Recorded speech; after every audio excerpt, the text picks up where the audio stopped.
அரசியல் களசூழலை நாம் ஒரு சிறிய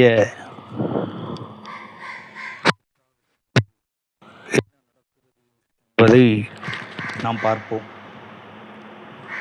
அந்த அடிப்படையிலே இன்றைக்கு அரசியல் கள நிலவரங்கள் எப்படி இருக்குது என்றால், டிவிகே திரைப்பின்பம் ஆட்சி அமைப்பதில் சட்ட சிக்கல் குறித்து அரசியலமைப்பு சட்டம் என்ன சொல்கிறது முதலில் என்பதைத்தான் இன்றைக்கு நம்ம மிக தெளிவாக தெரிந்து கொள்ள வேண்டிய மிக முக்கியமான விஷயம் இது.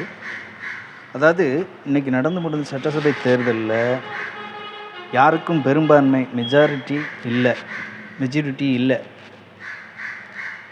அதிகமான சீட்டு இன்றைக்கு புதிதாக கட்சி ஆரம்பித்து புதிதாக எலெக்ஷனில் களமிறங்கிய டிவிகே கட்சி என்கின்ற சொல்லக்கூடிய அந்த கட்சிக்கு கிடைத்திருக்கிறது. அதிகமான சீட்டுகள் கிடைத்திருக்கிறது. ஆனால் மெஜாரிட்டி இருக்குதா என்று கேட்டால் இல்லை.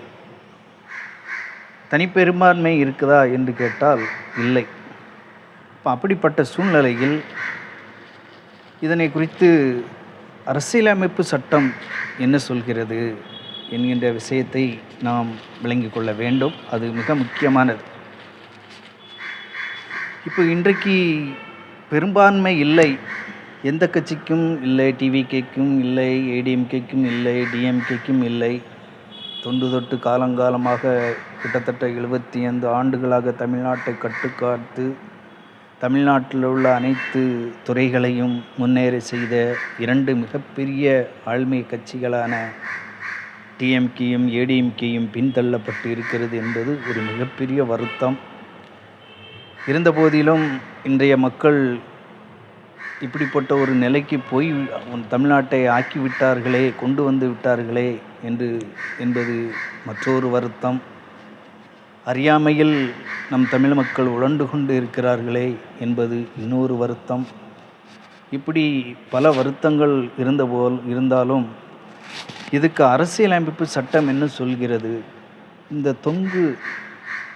பெரும்பான்மை இல்லாத இந்த சூழ்நிலையில் எப்படி தமிழ்நாட்டில் ஆட்சி அமைக்கப்பட போகிறது என்பதை பற்றி தான் நம்ம இன்றைக்கி பார்க்க இருக்கிறோம். இன்றைக்கி பெரும்பான்மை இல்லாத காரணத்தினால் பெரும்பான்மையை காமிக்க வேண்டிய சூழ்நிலைக்கு தான் தள்ளப்பட்டிருக்கிறது. அப்படி இருக்கும் நேரத்திலே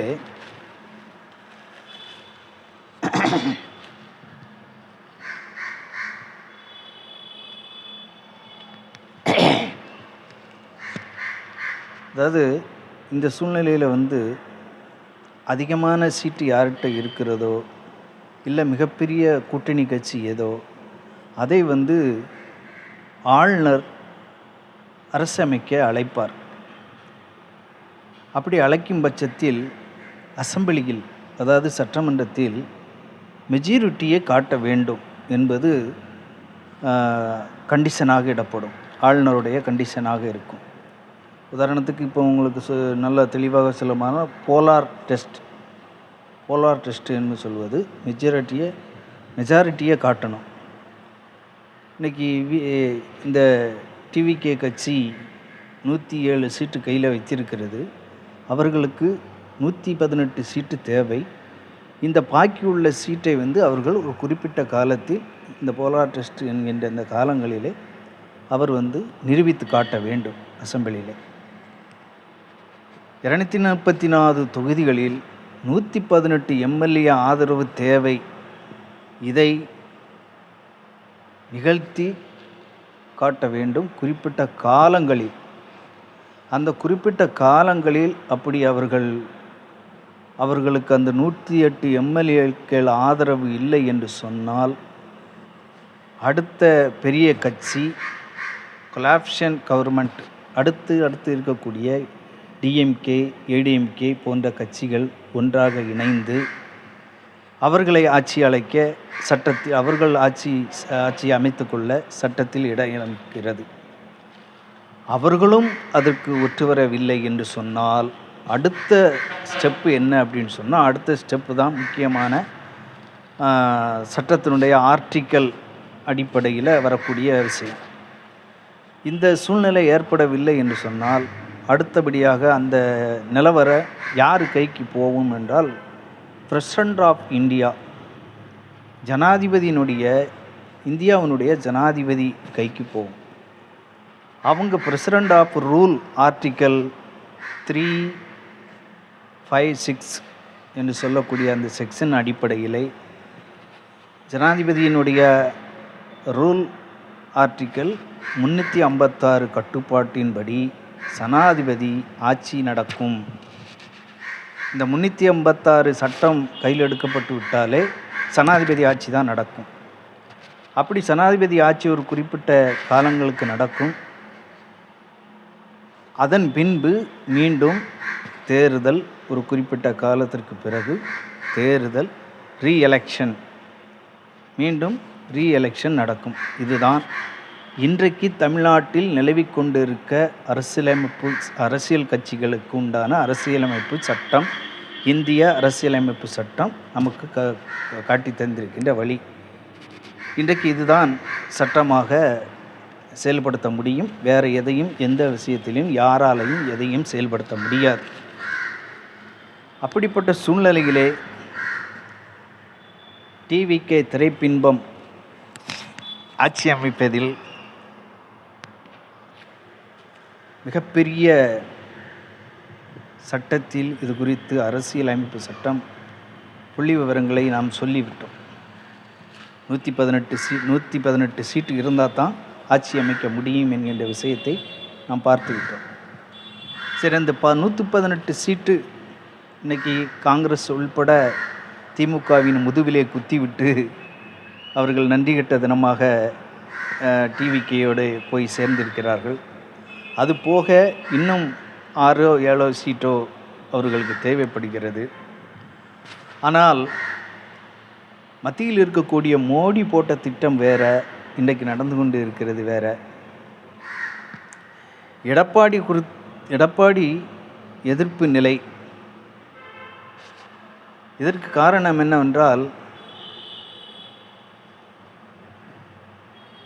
எடப்பாடி இன்றைக்கி எதிர்ப்பு நிலையில் இருக்கார். நான் கூட்டு சேர மாட்டேன்றார். இதுக்குள்ளேயும் ஒரு சஸ்பென்ஸான ஒரு விஷயம் ஒளிஞ்சிருக்குது. ஆல்ரெடி ஏற்கனவே மேலிடத்திலிருந்து எடப்பாடிக்கும் திரைப்பின்பம் டிடிகேவுக்கும் எலெக்ஷனுக்கு முன்னாடியே பிளான்கள் போட்டு கொடுக்கப்பட்டு விட்டது. அதுதான் இன்றைக்கி நடைமுறையில் நடந்து கொண்டு இருக்கிறது. அந்த அடிப்படையிலே உடனே கூட்டு சேர்ந்தால் டிவிகேவும் ஏடிஎம்கேவும் உடனே கூட்டு சேர்ந்தால் இவர்கள் முன்பே பிளான் போட்டு தான் செய்திருக்கிறார்கள். அதனால தான் விஜய் இவ்வளவு சீட்டு வர முடிஞ்சது என்கின்ற விஷயம் மக்களுக்கு தெரிஞ்சுவிடும், வெளிப்படையாக தெரிந்துவிடும். இன்றைக்கு ஒரு சில அறிவார்ந்த மக்களுக்கு தான் இந்த விஷயம் தெரியும். இவர்கள் உடனே 2 பேரும் சேர்ந்து கூட்டணி போட்டு ஆட்சி அமைத்து விட்டார்கள் என்றால் இருக்க எல்லா மக்களுக்கும் தெரிந்துவிடும் என்கிற சாமானியப்பட்ட படிப்பறிவில் கம்மியாக இருக்கக்கூடிய மக்களுக்கு கூட இந்த விஷயங்கள் பேசப்பட்டு தெரிஞ்சுவிடும் என்பதற்காக இன்றைக்கு ஏடிஎம்கே நாங்கள் கூட்டு சேருவதில்லை என்று சொல்லி இருக்கிறார்கள். இன்னொரு விஷயம், ஆனால் நிச்சயமாக கடைசியில் பார்க்க போனால் என்னுடைய மனசில் படுகிறது, லாஸ்ட்டில் எடப்பாடியோடு சேர்ந்து தான் ஆட்சி அமைப்பார்கள் என்கின்ற நிலைப்பாடு இருக்கதை தான் நாம் உணர முடிகிறது. தற்போது டிமாண்டு வைக்கிறார்கள். டிமாண்டு ஏன் வைக்கிறாங்க அப்படின்னு சொன்னால், எடப்பாடி மிகப்பெரிய ஒரு கொஞ்சம் கிரிட்டிக்கல் மென்டாலிட்டி உள்ள ஆள். ஆனால் நல்ல விஷயங்களுக்கு இல்லை, இது மாதிரிய விஷயங்களுக்கு என்ன டிமாண்டு வைக்கிறார் அப்படின்னா, இவருடைய டிமாண்டு என்னவாக இருக்கும் அப்படிங்கிறது என்னுடைய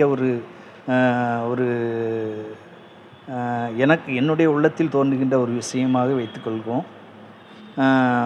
துணை முதல்வர் டிமாண்டு வச்சு போகும்போது துணை முதல்வர் பதவி கேட்கலாம், அல்லது சபாநாயகர் கேட்கலாம், இல்லை சில முக்கியமான அமைச்சர் பொறுப்புகள் கேட்கலாம். இதற்காக கூட எடப்பாடி பழனிசாமி அவர்கள் டிமாண்டு வைக்கலாம் என்பதுதான் என்னுடைய ஒரு கருத்தாகவும் இருக்கிறது. அடுத்து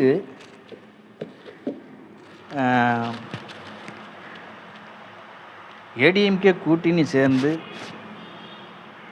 ஏடிஎம்கே கூட்டணி சேர்ந்தால் மொத்தம் 47 மொத்தமாக போகணும்.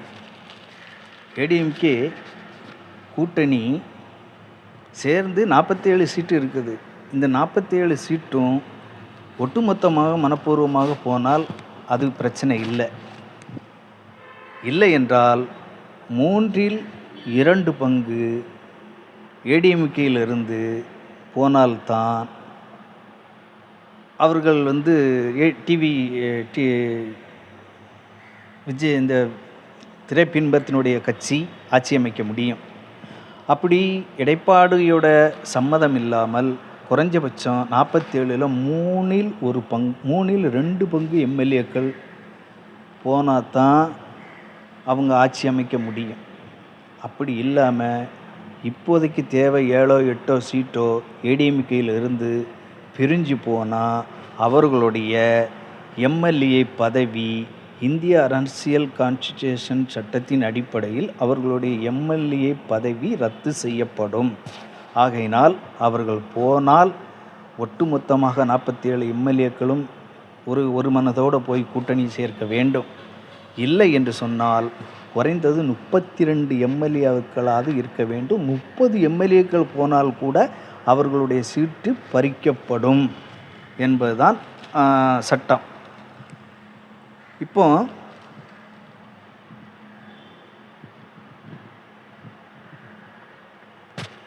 இப்படி 5 எம்எல்ஏக்களோ 10 எம்எல்ஏக்களோ இல்லை ஒரு 30 எம்எல்ஏக்களோ போனால் கூட கட்சி தாவல் தடை சட்டத்தில் அவர்களுடைய எம்எல்ஏ பதவி பறிக்கப்படும்.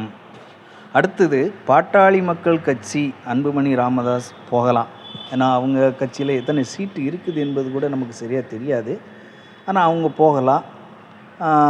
அவங்களுடைய நிலைப்பாடு இன்றைக்கு எப்படி இருக்கிறது என்பதை பற்றி அரசியல் களத்தில் அவ்வளவு ஒரு தெளிவான ஒரு சூழ்நிலை இல்லை, பேச்சுவார்த்தைகள் இல்லை என்பதுதான் இன்றைக்கு நிலவரமாக இருக்கிறது. அடுத்து இந்த சூழ்நிலையில் தற்போது தமிழக வரலாற்றில் இல்லாத ஒரு நிலை பிஜேபி இதைத்தான் பிஜேபி எதிர்பார்த்தது. தமிழ்நாட்டில் வரலாற்றிலே இல்லாத ஒரு சூழ்நிலையை உருவாக்க வேண்டும் என்பதுதான் பிஜேபியினுடைய எதிர்பார்ப்பு. அதை உருவாக்கி விட்டது. இதைத்தான் இன்று நடைமுறையாக அது மாறி இருக்கிறது. இதற்கு காரணம் தமிழக மக்களாகிய நாம் தான் காரணம்.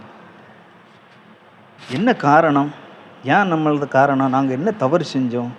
எங்களுடைய உரிமை, ஓட்டு உரிமையை தானே நாங்கள் செய்தோம். நம்மளுடைய ஓட்டு உரிமை தான் இல்லை என்று மறுப்பதற்கு இல்லை. இந்தியன் அரசியல் கான்ஸ்டிடியூஷன் ரூல்ஸ் நமக்கு அந்த தகுதியை கொடுத்திருக்கிறது. ஆனால் அதை நாம் எங்கு சரியாக பயன்படுத்த வேண்டுமோ அந்த இடத்தில் நாம் சரியாக பயன்படுத்த தவறிவிட்டதின் விளைவுதான் இன்றைக்கு எலெக்ஷன் முடிஞ்சு இத்தனை நாள் ஆகியும் இன்றைக்கு ஒரு தீர்மானத்துக்கு வர முடியாத நிலைக்கு தமிழகம் தத்தளித்து கொண்டு இருக்கிறது என்பதை நாம் உணர்ந்து கொள்ள வேண்டும். நான் என்ன சொல்ல வருகிறேன் என்றால், நாம் ஓட்டு இடுவது பெரிய விஷயம் அல்ல. நாம் நம் நாட்டை, நம் நாட்டின் மாண்பை, நம் நாட்டின் மக்களை, நம் நாட்டின் வாரிசு, நம் நாட்டில் உள்ள வளங்களை பாதுகாக்கக்கூடிய தலைவர்கள் அது யாராக இருக்கட்டும், அப்படிப்பட்ட அரசியல் அனுபவமிக்கவர்கள், அரசியலிலே தெளிவானவர்கள், அரசியலிலே பல ஆண்டுகள் தன்னுடைய வாழ்வை பொதுமக்களுக்காக, தன் நாட்டு மக்களுக்காக அர்ப்பணித்தவர்கள், இப்படிப்பட்டவர்களை நாம் தேர்ந்தெடுக்க வேண்டும். அப்படிப்பட்ட தலைவரை நாம் தேர்ந்தெடுக்க வேண்டும். யார் சிறந்த தலைவர் என்பதை தெரிந்து சிந்தித்து ஓட்டுரிமையை சரியாக செய்திருந்தால் தமிழ்நாட்டிற்கு இப்படி ஒரு நிலை ஏற்பட்டிருக்காது என்பதுதான் என்னுடைய கருத்து.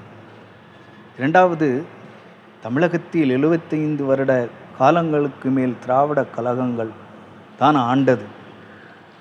இன்னைக்கு திராவிட கழகங்களை பற்றி குறை சொல்கிற மக்களை பார்த்து நான் கேட்கிறேன். என்னுடைய வாழ்க்கையை நான் முதலில் ஒரு சிறிய தொகுப்பாக நான் உங்களுக்கு சொல்லிவிடுகிறேன்.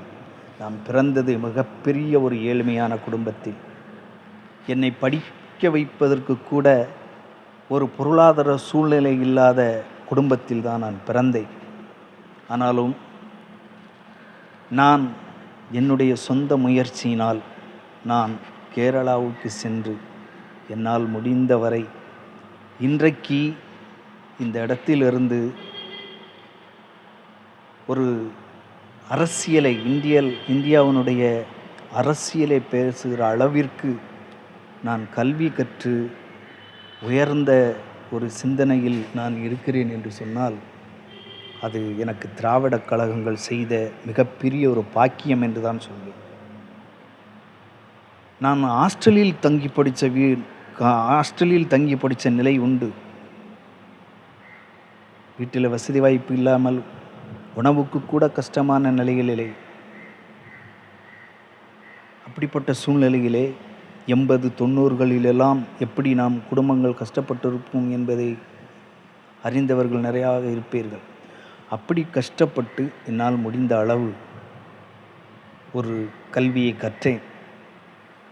அதை வைத்துத்தான் இன்றைக்கு நான் உங்களுக்கு முன்னாடி மிகப்பெரிய இன்றைக்கி அரசியல் புத்தகத்தை திருப்பி பார்க்கும் அளவிற்கு இன்றைக்கி இந்த சுச்சுவேஷனில் அரசியல் அமைப்பு சட்டம் இதற்கு என்ன சொல்லுது என்று அந்த 356 ஆர்டிக்கிளை தேடி எடுத்து உங்களுக்கு நான் தெரிவிக்கக்கூடிய அளவிற்கு நான் இன்னைக்கு பண்படுத்தப்பட்டிருக்கிறேன் என்று சொன்னால் நிச்சயமாக அது திராவிட கழகங்களுடைய மிகப்பெரிய ஒரு தியாகம் என்று தான் நான் அது சொல்லுவேன். தமிழ்நாடு முன்னேற்றம் தான் அடைந்திருக்கிறது. எல்லா துறைகளிலும் பொருளாதாரத்தை எடுத்துக்கொள்ளுங்கள் முன்னேற்றம், மருத்துவத்துறையை எடுத்துக்கொள்ளுங்கள் முன்னேற்றம், வேலைவாய்ப்பை எடுத்துக்கொள்ளுங்கள் முன்னேற்றம், இப்படி எல்லா துறைகளிலும் சிறந்து விளங்குவது தான் நம் தமிழ்நாடு. நான் சொல்லவில்லை, ஒன்றிய அரசின் புள்ளி விவரங்கள் சொல்கிறது இன்றைக்கி தமிழ்நாடு எல்லா மாநிலங்களை விட சிறந்த மாநிலமாக எல்லா துறைகளிலும் விளங்குகிறது என்று. அப்படிப்பட்ட இந்த தமிழ்நாட்டில் ஒரு அரசியலில் ஆனா கூட தெரியாத ஒருவரை ஒரு மாற்றம் என்கின்ற அடிப்படையில் முதலமைச்சராக கொண்டு வந்த வேண்டிய அவசியம் இருக்கிறதா என்று நான் தமிழக மக்களை பார்த்து நான் ஒரு கேள்வியை முன்வைக்கிறேன். நம் நாட்டில் என்ன குறை? வடமாநிலங்களை சற்று உற்று நோக்கி பாருங்கள். வடமாநில புலம்பெயர் தொழிலாளிகளை உற்று நோக்கி பாருங்கள். நான் பேசிக்கொண்டு இருக்கும் இதே இடத்தில் பக்கத்தில் ஒரு பெரிய கன்ஸ்ட்ரக்ஷன் பில்டிங்கில் வேலை செய்து கொண்டு இருக்கிறார்கள் வடமாநிலத்தவர்கள். நினைத்து பார்க்கிறேன், தமிழ்நாட்டை நினைத்து பெருமை அடைகிறேன். காரணம், என் தாய் தமிழ்நாடு, என் தாய் மண் இன்றைக்கி என்ன ஒரு லெவலுக்கு இன்றைக்கி உலகத்தில் எந்த நாட்டுக்கு போனாலும் என்னால் போக முடியும், வர முடியும். அந்த நாட்டினுடைய மக்களிடத்தில் அந்தந்த நாட்டினுடைய தாய்மொழியில் பேச முடியாவிட்டாலும் நான் கற்ற கல்வியை வைத்து கொண்டு இன்றைக்கி அந்த நாட்டினுடைய மக்களில் ஆங்கிலத்தில் உரையாடி என்னால் போகவும் வரும், உலகத்தையே என்னால் சுற்றி வர முடியும். அந்த அளவுக்கு நான் கற்ற கல்வி குறைந்த கல்வியாக இருந்தாலும் எனக்கு அந்த குறைந்த கல்வியிலே எனக்கு இவ்வளவு தைரியத்தையும் மனப்பக்குவத்தையும் எனக்கு தந்தது இந்த திராவிட கழகங்கள் தான் என்பதை நான் என் உயிருள்ள வரைக்கும் நான் மறக்கிறவன் அல்ல. மறந்தால் நான் நன்றி கெட்டவனாகி விடுவேன். அப்படி தமிழ் தாய் கொஞ்சம் கொஞ்சமாக பார்த்து இந்த தமிழ்நாட்டை கொஞ்சம் கொஞ்சமாக பார்த்து அண்ணா, கலைஞர், பெரியார், காமராஜர் போன்றவர்கள்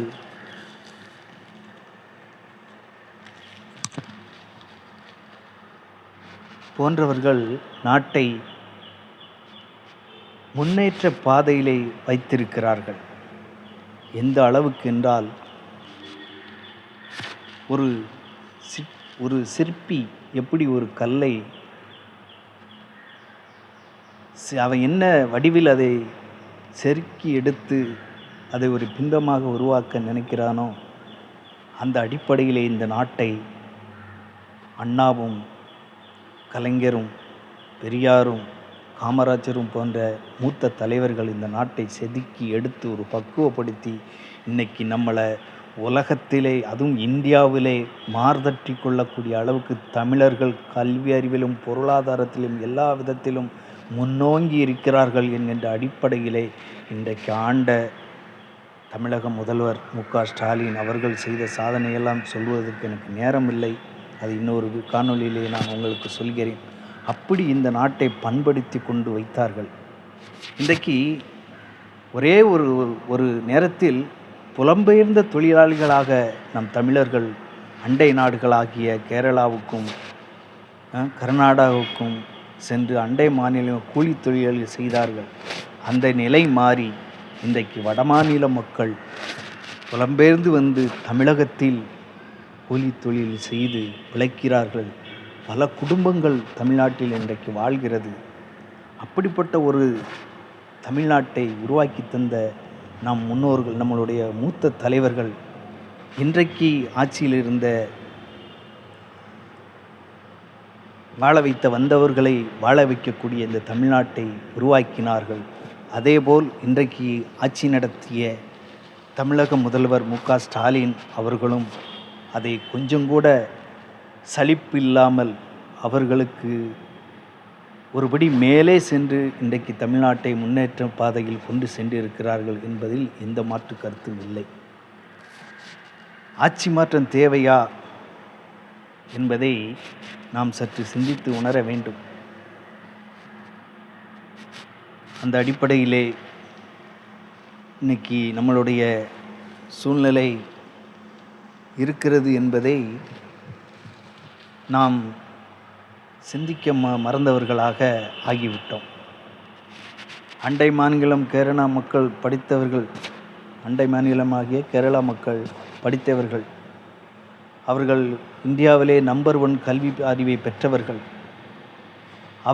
அவர்கள் காலங்காலமாக அவர்களுடைய மாநிலங்களில் 2 கட்சி தான், 2 பார்ட்டி, ஒன்று கம்யூனிஸ்ட்டு, இன்னொன்று காங்கிரஸ்.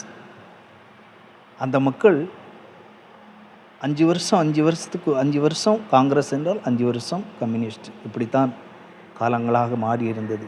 இப்போ தற்காலிகமாகத்தான் 2 தடவை கேரளா வரலாற்றிலே 2 முறை கம்யூனிஸ்ட் ஆட்சி அமைத்திருந்தது. மீண்டும் அவர்கள் நாட்டினுடைய அவர்களுடைய பண்பாட்டின் அடிப்படையிலே மீண்டும் அவர்கள் காங்கிரஸுக்கு தான் இன்றைக்கு வாய்ப்பு கொடுத்திருக்கிறார்கள். ஆனால் அவர்கள் ஒரு சினிமா நடிகரையோ இல்லை அரசியலில் ஒரு ஆனாவன கூட தெரியாதவர்களையோ அவர்கள் இதுவரை கொண்டு வந்ததில்லை.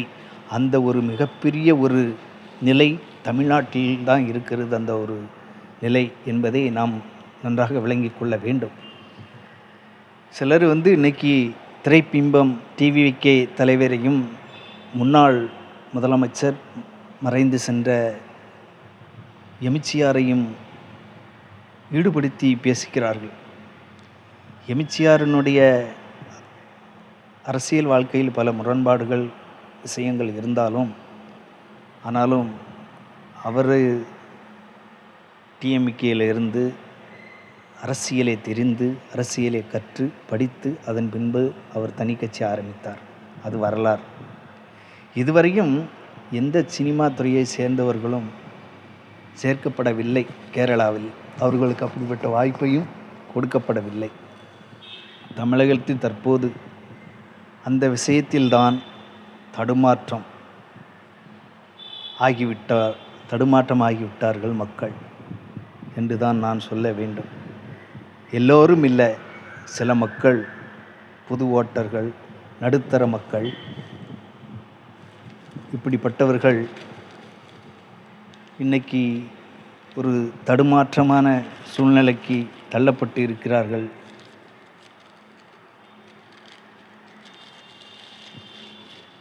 என்பதுதான் இன்றைய நிலை. சரி, தடுமாற்ற நிலையில் ஓட்டு போட்டு விட்டார்கள். ஆனால் இன்னைக்கு இந்த திரைப்பின்பம் டிவிக்கு நிலைப்பாடு என்ன நிலையில் இருக்குது என்பதையும் நாம் சற்று சிந்தித்து பார்க்க வேண்டிய நிலையில், நடக்கிறதை நாம் பார்க்க வேண்டிய நிலைக்கு இன்றைக்கு நாம் தள்ளப்பட்டு இருக்கிறோம். டிவிக்கு நிலைப்பாடு என்ன? மோசமான சூழ்நிலை, சட்டம் ஒழுங்கு இல்லை என்ற நிலை இப்பமே ஆரம்பித்து விட்டது. இன்னும் பெரும்பான்மையை காட்ட முடியவில்லை. ஆட்சியமைக்க ஆளுநர் ஒற்றுக்கொள்ளவில்லை. இந்த நிலையிலும் அவர்கள் ஆட்டம் தலைகீழாக மாறிக்கொண்டிருக்கிறது.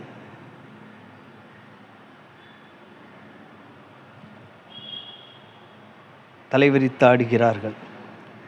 டிவிக்கே கடலூரில் நடந்த ஒரு சம்பவத்தை பற்றி உங்களுக்கு நான் சொல்ல வேண்டிய நிலை ஏற்பட்டிருக்கிறது. கடலூர் பக்கத்தில் டிவிக்கே கட்சியைச் சேர்ந்த ஒருவர் 2 வயது சிறுமியை பாலியல் பலாத்காரம் செய்திருக்கிறார். நம்பர் 1. 2வது செய்தி தற்போது நிலைப்பாட்டில் இருக்கக்கூடியது.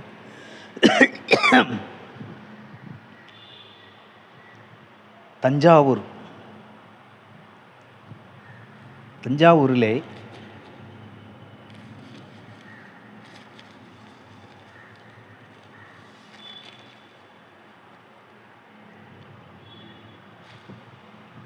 ராயபுரம் எம்எல்ஏ ராமதாமு கேக்கு வெட்டி வெற்றி கொண்டாட்டம். அவர் கேக்கு வெட்ட எடுக்கப்பட்ட ஆயுதத்தை நீங்கள் பார்த்தீர்கள் என்று சொன்னால், வட இந்தியாவிலே இஸ்லாமியர்களையும் தாழ்த்தப்பட்ட பிற்படுத்தப்பட்ட மக்களையும் இஸ்லாமியர்களுடைய மசூதிகளை அழிப்பதற்காகவும் அவர்கள் கையில் எடுத்ததை போன்று மிகப்பெரிய வீர வாளை வைத்து கொண்டு அவர் கேக்கு வெட்ட துணிந்திருக்கிறார். இப்படி இந்தியாவிலே யாரும் கேக்கு வெட்டியது இல்லை. ஆட்சிக்கே வரவில்லை. அவர்களுடைய அட்டுழியம் இவ்வளவு இருக்கிறது என்று சொன்னால், நாளை ஆட்சியில் அமர்ந்து விட்டால் அவர்களுடைய அட்டுழியங்கள் எந்த அளவுக்கும் இருக்கும் என்பதை நான் நேற்று போட்ட காணொளியிலே சொல்லியிருக்கிறேன். அதேபோல் தஞ்சாவூர் எம்எல்ஏ விஜய் சரவணன் அவர்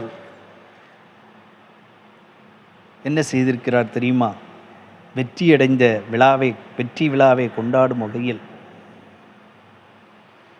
மூக்கு முட்ட குடித்துவிட்டு ஒரு பாடலையும் பாடி, தண்ணி தொட்டி தேடி வந்த கண்ணுக்குட்டி நான் என்று சொல்லக்கூடிய ஒரு பாடலையும் பாடி, மக்கள் போட்ட ஓட்டினுடைய மதிப்பையை தெரியாமல், எம்எல்ஏ என்றால் என்னன்னே தெரியாமல், நம் மீது எவ்வளவு ஒரு பெரிய பொறுப்பு இருக்கிறது என்பதை அறிந்து கூட பார்க்க முடியாத தகுதியற்ற ஒருவர் இப்படி ஒரு பாட்டை பாடிக்கொண்டு அவர் அப்படிப்பட்ட ஒரு செயலை செய்திருக்கிறார். இவர்கள்தான் பாலியல் குற்றவாளிகள். தமிழ்நாட்டில் பாலியல் குற்றங்கள் பெருகிவிட்டது. மதுவும் போதைகளும் பெரிய ஆறாக ஓடுகிறது என்றெல்லாம் இந்த திரைப்பிம்பத்தின் டிவிகே தலைவர் திரைப்பிம்பம் பேசினாரே. இன்றைக்கு மக்களால் ஓட்டு போட்டு தேர்ந்தெடுக்கப்பட்டு பதவி பிரமாணம் கூட செய்யப்படவில்லை.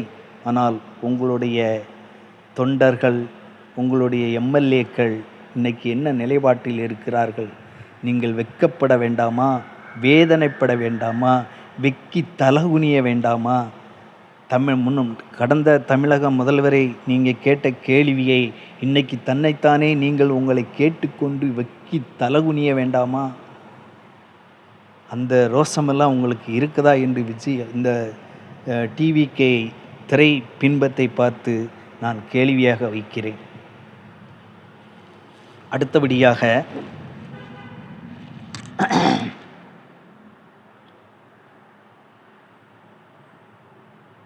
அதேபோல் ஒரு மாட்டிற்கு அவர்களுடைய கட்சி கொடியை சாயத்தை பெயிண்ட் அடித்து அந்த மாட்டை ஒரு சாரட்டு வண்டியில் பூட்டி அதை மிகப்பெரிய அளவில் அதை தொந்தரவு செய்து அதை சீறி பாய வைத்து அதை பொதுமக்களுக்கு இடையூறும் தரும் அளவிற்கு அந்த சாரட்டு வண்டியை ஓட்டி சென்றதே இன்னைக்கு பல வீடியோக்களிலே காணொளிகளிலே நாம் காண முடிகிறது.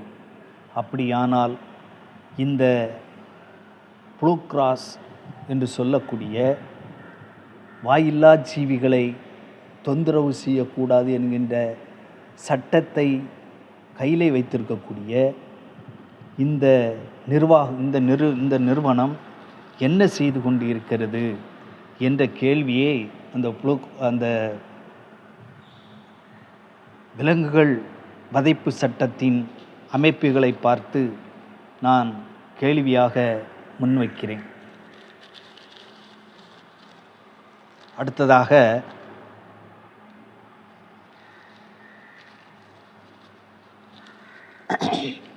டிவிகே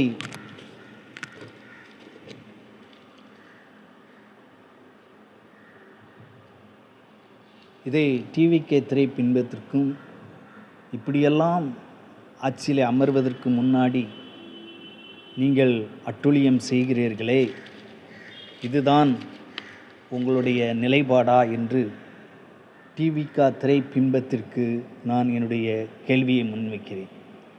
தமிழ்நாட்டில் மதுவை நிறுத்த முடியுமா?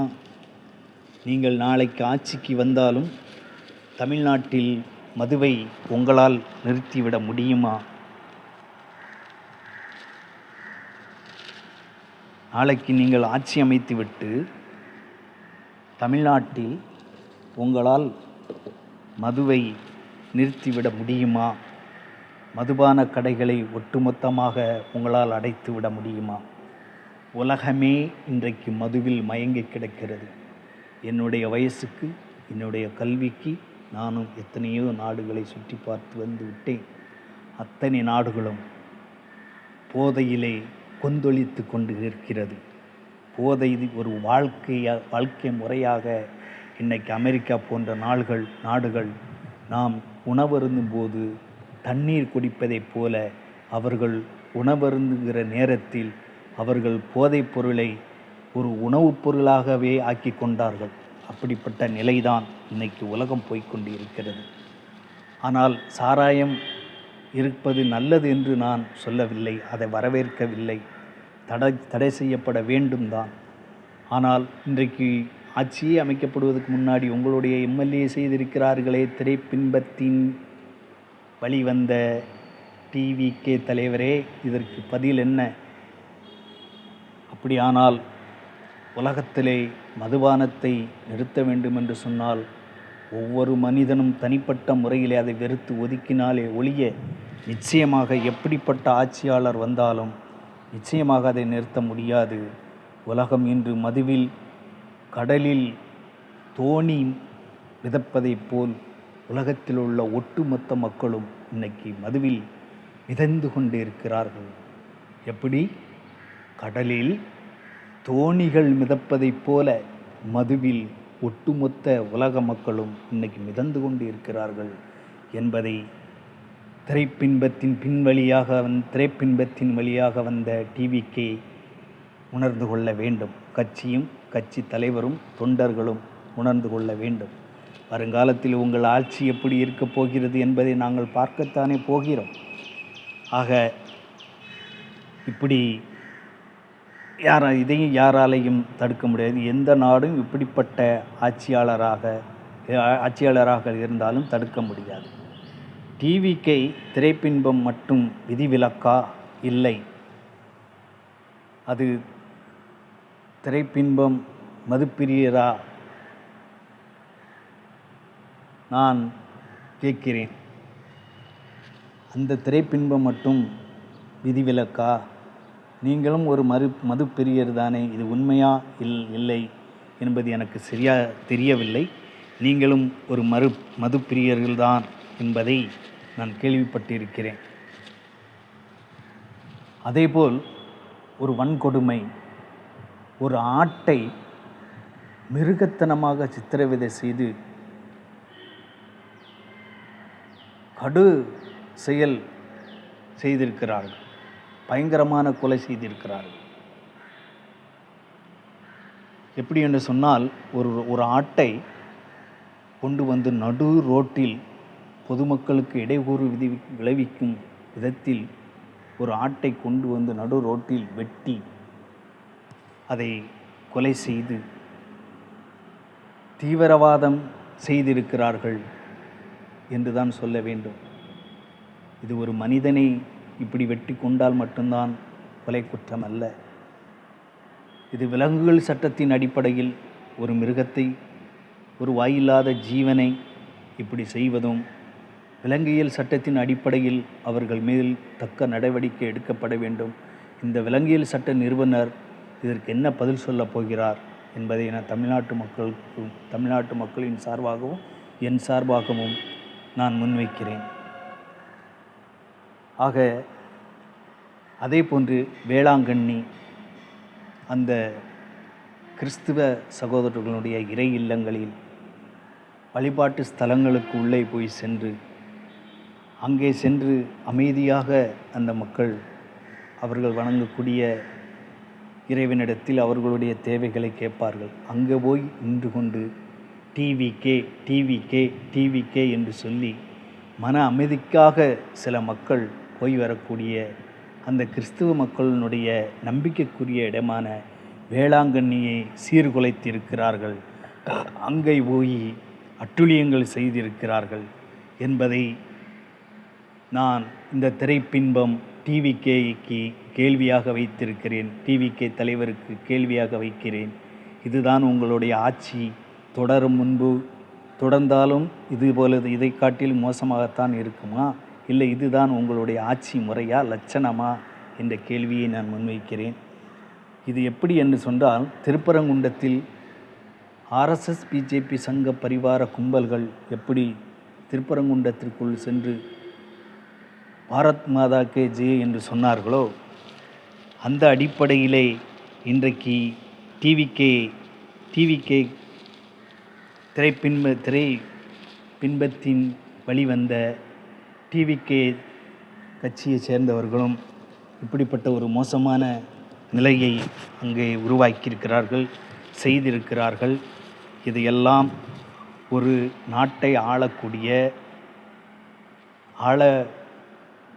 போகின்ற ஒரு நல்ல மனிதருக்கும் நல்ல ஒரு தலைவர் என்பதற்கும் இதுதான் உங்களுடைய அடையாளமா? அது மட்டுமல்லாமல் இவர் திமுக கட்சிகளையும் திராவிட கட்சிகளையும் மிகப்பெரிய கொள்ளைக்காரர்கள், சுரண்டல்வாதிகள் என்றெல்லாம் பல மேடைகளிலும் பேசியிருக்கிறார். ஒரே ஒரு விஷயத்தை இன்னைக்கு இவருடைய விஷயத்தில் கோர்ட்டில் கேஸ் நிலவில் இருக்கிறது. அந்த விஷயத்தை சொல்கிறேன். இதையும் சொல்ல வேண்டியது என்னுடைய கடமை. புலி திரைப்படத்தில் இவர் செய்த மோசடி 15 கோடி ரூபாய்க்கு இவர் டாக்ஸ் கட்டலை. புலி திரைப்படத்தில் நடித்து வாங்கிய 15 கோடி ரூபாய்க்கு இவர் டாக்ஸ் கெட்டாத விஷயத்தை சிபிசிஐடிகள் அறிந்து அவர்கள் இவர் மேல் கோர்ட்டில் அதன் அடிப்படையில் கோர்ட்டில் கேஸு நிலவில் இருக்கிறது. அப்படிப்பட்ட ஒருவர்தான் இன்றைக்கு காலங்காலமாக இந்த தமிழ்நாட்டை சீரமைத்த திராவிட கழகங்களை பற்றி களங்கமாக பேசிவிட்டு இன்னைக்கு பலவிதமான குழப்படிகள் செய்து இன்னைக்கு மக்களை ஏமாற்றி ஓட்டு வாங்கி இன்னைக்கு தனிப்பெருமையான தனி கட்சியாக உருவெடுத்து அதிகமான சீட்டுகளை பிடித்து விட்டேன், ஆட்சி அமைக்கப் போகிறேன் என்று சொல்லி கொண்டு இருக்கிறாரே. இவ்வளவும் நடந்திருக்கிறது. இவர் ஆட்சி பீடத்தில் அமர்ந்தால் என்ன நடக்கும் என்பதை தமிழக மக்களை பொறுத்திருந்து பார்ப்போம். இவருடைய ஆட்சி தமிழக மக்களுக்கு நல்லாட்சி தராது, நல்லாட்சி தராது, நல்லாட்சி தராது. தமிழ் மக்கள் சிந்திக்க மறந்து விட்டீர்கள். உங்களுடைய விலை மதிக்க முடியாத வாக்குகளை வீணடித்து விட்டீர்கள். வருங்காலத்தில் நம்மளையும் நம்மளுடைய சந்ததிகளையும் நாம் கல்வி அறிவிலும் பொருளாதாரத்திலும் முன்னேற விடாமல் நாமளே தடுத்து நிறுத்தி ஓடிக்கொண்டிருந்த அருமையான ஒரு உதாரணத்தை சொல்கிறேன். ஓடிக்கொண்டிருந்த அருமையான கண்ணாடி போன்ற காவேரி தண்ணியை போன்ற ஒரு அணையை, காவேரி அணையை போன்ற, வைகை அணையை போன்ற ஒரு அணையை நம்மளே கண்ணையும் கல்லையும் மண்ணையும் தூக்கி போட்டு அடைத்து விட்டோம். அதுதான் 60-70 ஆண்டுகளாக இந்த தமிழ்நாட்டை செதுக்கி எடுத்த திராவிட கழகம். காவேரி நீருக்கு ஒப்பாக சொல்வேன். அப்படிப்பட்ட திராவிட கழகத்தை தூக்கி எறிந்துவிட்டு அரசியலின் அடிப்படை விஷயங்களே தெரியாத ஒருவரை தமிழ்நாட்டினுடைய முதலமைச்சராக ஆக்க நீங்கள் செய்த மிகப்பெரிய குற்றம்தான் இந்த தமிழ் சமூகம் வருங்காலத்தில் அணிவிக்கப் போகும் மிகப்பெரிய விளைவாக இருக்கும் என்று சொல்லி என்னுடைய மனவேதனையோடு இந்த காணொளியை நான் பதிவு செய்தேன். என்னுடைய தமிழ் மக்கள், என்னுடைய தமிழ் சொந்தங்கள், என்னுடைய தமிழ் உறவுகள், என்னுடைய தமிழ் தொப்புள் கொடி உறவுகள், இந்து மத தொப்புள் கொடி உறவுகள், கிறிஸ்துவ மத தொப்புள் கொடி உறவுகள், என் இஸ்லாமிய சொந்தங்கள் உணர வேண்டும், சிந்திக்க வேண்டும், செயல்பட வேண்டும் என்று உங்களுக்காக என்றென்றைக்கும் பேச வேண்டும் என்கின்ற அடிப்படையிலே இந்த காணொளியை, இன்னைக்கு இருக்கக்கூடிய அரசியல் நிலவரத்தை உங்களுக்கு முன்பாக முன்வைத்திருக்கிறேன். இப்படி போன்ற காணொளிகளை உங்களுக்கு அதிகமாக பகிர்வதற்கு எனக்கு உற்சாகம் அளிக்கும் அளவிற்கு நீங்கள் எனக்கு உதவி செய்யுங்கள். இந்த காணொளியை கேட்பவர்கள், பார்ப்பவர்கள் அதிகமானவர்கள் பிறருக்கு ஷேர் செய்யுங்கள். அதிகமாக இது போன்ற காணொளிகளை போடுவதற்கு எனக்கு வாய்ப்பை தாருங்கள் என்று உங்களுக்கு என்னுடைய விருப்பத்தை தெரிவித்து இந்த காணொளியை நிறைவு செய்கிறேன். இன்னொரு காணொளியில் மீண்டும் சந்திப்போம்.